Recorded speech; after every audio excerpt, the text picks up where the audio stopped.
என் அன்பார்ந்த சப்ஸ்கிரைபர்களுக்கு என் இதயம் கனிந்த வணக்கம். நீங்கள் இப்போ தான் நம்ம சேனலை ஃபஸ்ட் டைம் பார்க்குறீங்கன்னா ப்ளீஸ் சப்போர்ட் பண்ணுங்கள், சப்ஸ்கிரைப் பண்ணுங்கள், கூடவே பக்கத்தில் இருக்கிற பெல் ஐக்கானை கிளிக் பண்ணுங்கள். அப்போ தான் நாங்கள் போடுற வீடியோ உங்களுக்கு நோட்டிஃபிகேஷனில் வரும். தந்தையின் கண்கள். இந்த வீடியோவை நீங்கள் ஸ்கிப் பண்ணாமல் பாருங்கள், அப்போ தான் இந்த கதை உங்களுக்கு முழுசாக புரியும். ஒரு பெரிய வீதியில் ஒரு வீட்டின் முன் அமர்ந்து கதைகளை சொல்லும் பழக்கம் கொண்டவர் ராமையா தாத்தா. அவருக்கு பார்வை சற்று குறைவு. அவரின் கண்கள் எண்ணற்ற கதைகளை சொல்லக்கூடியவை. அந்த நேரத்தில் ரவி என்று ஒரு சிறுவன் அங்கு வந்தான். அவன் எப்போதும் தாத்தாவின் கதைகளை கேட்டுவிட்டு செல்பவன். அந்த தாத்தா அதிகமாக அவர் அனுபவத்தில் நடந்த ஒரு சம்பவத்தை கதையாக கூறி எங்களுக்கு அதன் ஆழத்தை உணர்த்துவார். ரவி, இன்று நான் உன்னிடம் மிக முக்கியமான கதையை சொல்லப் போகிறேன் என்றார் தாத்தா. அவன் கதையை கேட்க ஆர்வமாக உட்கார்ந்திருக்கிறான். ஆனால் இன்று தாத்தாவின் குரலில் ஓர் அதிர்ச்சியான உணர்வு இருந்தது. அவன் தங்கை மீனாவும் வந்தாள். தாத்தா, நீங்க இப்ப கதையை தொடங்குங்க என்று உற்சாகமாக கேட்டாள் மீனா. தாத்தா புன்னகையுடன் சொன்னார், இந்த கதையை கேட்ட பிறகு நீங்கள் இருவரும் வாழ்க்கையை மாறுபட்ட விதத்தில் பார்க்க போகிறீர்கள் என்று. அந்த தருணத்தில் காற்று மெல்ல வீசியது. தாத்தா கதையை சொல்ல தொடங்கினார்.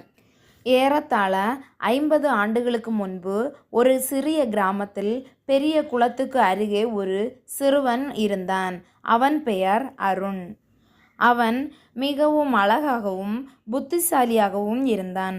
ஆனால் ஒரே ஒரு விஷயத்தை மட்டும் எப்போதும் வெறுக்கிறான், அவன் தந்தையின் கண்களை. அவன் தந்தைக்கு ஒரே ஒரு கண் மட்டுமே இருந்தது. அது அவனுக்கு எப்போதும் வெட்கமாக இருக்குமாம். பள்ளிக்கு செல்லும் போதெல்லாம் நண்பர்கள் அவனை கேலி செய்வார்களாம். டே அருண், உங்கள் அப்பா பாரு, உங்கள் அப்பாவுக்கு ஒரே ஒரு கண்ணு மட்டும்தான் இருக்குது. இந்த அருணை அடையாளம் கூறுவதற்கு அவனுடைய அப்பா ஒற்றை கண்ணுடையவர் என்று கூறுவார்களாம். அவன் அதை சகிக்க முடியாமல் வீட்டிற்கு வருவதே குறைத்து விட்டான். அவன், நீங்கள் என் வாழ்க்கையை கெடுத்து விட்டீர்கள் என்று தந்தையிடம் ஒரு முறை கூறிவிட்டான். அவரது தந்தை ஒரு வார்த்தையும் பேசவில்லை. அதன் பிறகு காலம் போனது. அவன் நகரத்துக்கு சென்று ஒரு பெரிய மனிதனாக ஆனான். அவன் திருமணம் செய்து கொண்டு ஒரு மகனை பெற்றான். ஒரு நாள் அவன் தந்தை நகரத்துக்கு வந்தார். அவன் வீட்டு வாசலில் நின்று உள்ளே வரலாமா என்று கேட்டார். ஆனால் அருண் அவரை வீட்டுக்குள் வர மறுத்துவிட்டான். நீ எங்கேனும் போய்விடு, என் மகன் உன்னை பார்க்கக்கூடாது என்று சத்தமாக கூறினான். அவனது தந்தை அமைதியாக திரும்பி போனார்.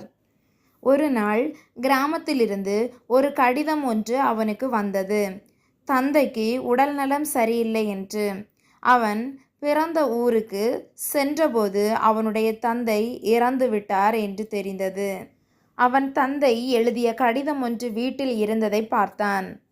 அவன் படிக்கத் தொடங்கினான். மகனே, நீ இந்த உலகத்தை உன் இரு கண்களால் காண்பதற்கு நான் எனது ஒரு கண்ணினை இழந்தேன். ஆனால் நீ எப்போதும் என்னை வெறுத்தாய். அதற்காக நான் உன்னை மன்னிக்க விரும்புகிறேன். எனது கண்களை உனக்கே கொடுத்து விட்டேன் கண்ணா. அவன் கதறி அழத் தொடங்கினான்.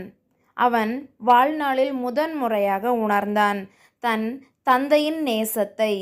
மறுநாள் அவன் ஒரு புத்தகத்தை எடுத்து எழுதுகிறான். அப்பா, நீங்கள் என்னை மன்னித்து விடுங்கள். உன்னை நான் நேசிக்க தவறினேன். என் மீது நீ கொண்ட பாசத்தை இப்போது எழுதுகிறேன் என் கரங்களால். நாம் கீழே இருந்தாலும் நம்மை மேலே தூக்கும் ஓர் உறவு என் அப்பா. என்னை மட்டுமல்ல, என் கனவுகளையும் சுமந்து நடந்தார் என் அப்பா. எனது தாய் 10 திங்கள் தாங்கிய வேதனையை என் தந்தை ஆயுள் முழுவதும் தாங்கி கொண்டிருப்பார். அப்பா, உனக்கு எவ்வளவு கோபம் இருந்தாலும் என் கண்களிலிருந்து வரும் சிறு துளி கண்ணீரில் உன் கோபம் அழிந்து விடுமே அப்பா. என் தாய் என்னை எதிர்பார்த்து பெற்றிருப்பாள். ஆனால் என் தந்தை என் எதிர்காலத்தை உருவாக்கி கொடுத்தார். தாய்க்கு பின் தாரம் இருக்கலாம், ஆனால் ஒரு தந்தைக்கு பின் தந்தை மட்டுமே இருக்க முடியும். என் தந்தையே. விளையாட பொம்மை வாங்கி தரும் அப்பாவை விட எனக்கு பொம்மையாக மாறும் என் அப்பாவை நான் அதிகமாக நேசிக்கிறேன் அப்பா. கண்ணில் கோபமும் நெஞ்சில் பாசமும் மனதில் தைரியமும் நிறைந்தவர்தான் என் அப்பா. காலம் முழுதும் அன்பை மறைத்து எனது காவலனாய் என்னை காத்து நின்று பாதுகாத்த உங்கள் அன்பிற்கு என்றும் தீரா கடனாளி நான். கருவறையில் என்னை நீ சுமக்கவில்லை, ஆனால் நீ கல்லறை போகும் வரை என்னை உன் இதயத்தில் எப்போதும் சுமந்தாய் அப்பா. தனக்கு கிடைத்த சிறிய பொருளையும் பெரியதாக எண்ணும் எண்ணம் கொண்டவர். ஆனால் எனக்கு நீ பெரியதாக கொடுத்த ஒவ்வொன்றும் அவர் கண்களில் சிறியதாகவே தெரிந்தது. சுயநலமான இந்த உலகத்தில் சுயநலமற்ற ஓர் உறவு, அது அப்பா. ஓர் தந்தையின் கஷ்டங்களையும் வலிகளையும் நாம் கடைசி வரை முழுமையாக உணரவே முடியாது என்று என்னுடைய வாழ்க்கை முழுமையாக கற்றுக் கொடுத்ததும் அப்பாதான் என்று எழுதினான் என்று தாத்தா கதையை முடிக்கையில் ரவியும் மீனாவும் அமைதியாக இருந்தார்கள்.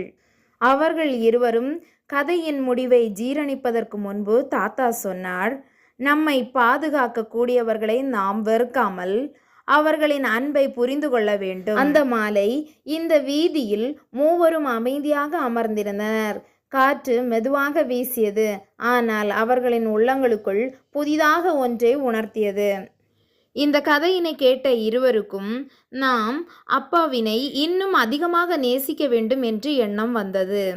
இந்த வீடியோ பார்க்குற நீங்கள் இந்த வீடியோ பற்றி என்ன நினைக்கிறீங்கன்னு கமெண்ட் பாக்ஸில் கமெண்ட் பண்ணுங்கள். இந்த வீடியோ உங்களுக்கு பிடிச்சிருந்தா லைக் பண்ணுங்கள், ஷேர் பண்ணுங்கள், சப்ஸ்கிரைப் பண்ணுங்கள். நன்றி. மீண்டும் அடுத்த கதையில் சந்திப்போம். பை. தேங்க்யூ ஃபார் வாட்சிங்.